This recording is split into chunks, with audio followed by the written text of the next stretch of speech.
Êtes-vous sûr que c'est votre mission de vie que vous cherchez? Bonjour à vous les explorateurs du bonheur, j'espère que vous êtes en pleine forme. Il y a des personnes en ce moment qui me contactent parce qu'elles ont suivi un coaching avec d'autres coachs pour trouver leur mission de vie. Elles sont contentes, sauf qu'elles se rendent compte que ce n'est pas très réaliste ou pas très concret ou difficile à mettre en place et qu'elles ont beaucoup de peur. Alors je vais vous poser plusieurs questions, essayez d'y répondre. 1. Déjà, avez-vous vraiment besoin de changer de métier, de vous reconvertir ou avez-vous besoin, par exemple, de vous sentir mieux? Je pense à quelqu'un qui a trouvé sa mission de vie, qui est celle de relaxologue, mais finalement, ça correspond plus à ce dont elle a besoin, elle, en ce moment. Elle a besoin de se relaxer.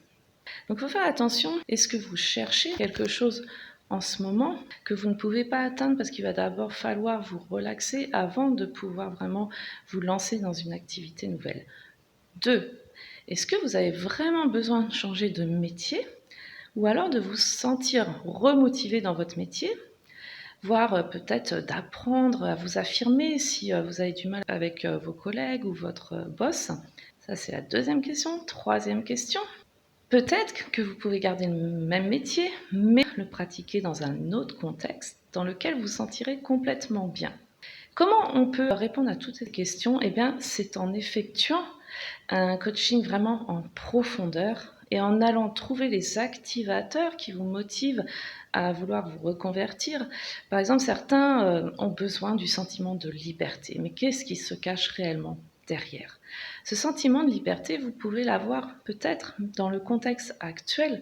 C'est peut-être la façon de prendre les choses que vous devez changer. Donc c'est très intéressant d'aller travailler sur son fort intérieur quand on veut se reconvertir. Les réponses, vous ne pouvez pas les avoir maintenant seulement en répondant à mes questions, c'est en allant faire ce coaching.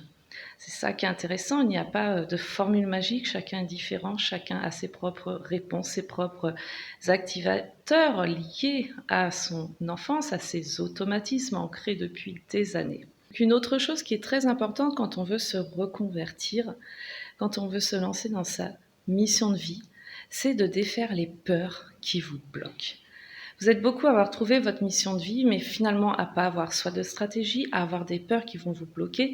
Et ces peurs remontent à très très loin. En fait, les personnes essayent de changer de vie en ayant les mêmes comportements qu'avant, les mêmes schémas, les mêmes croyances internes qui sont souvent inconscientes. Et le coaching, justement, vous permet, enfin tout au moins celui que je fais, d'aller voir ce qui est inconscient pour pouvoir enfin débloquer ce qui vous empêche d'être heureux aujourd'hui et de vous lancer.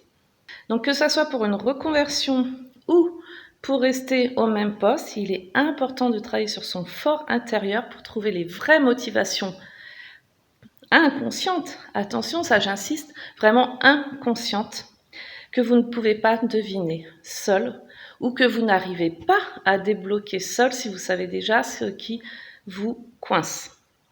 Je vous dis à bientôt, en vous souhaitant une excellente journée. Ciao, ciao.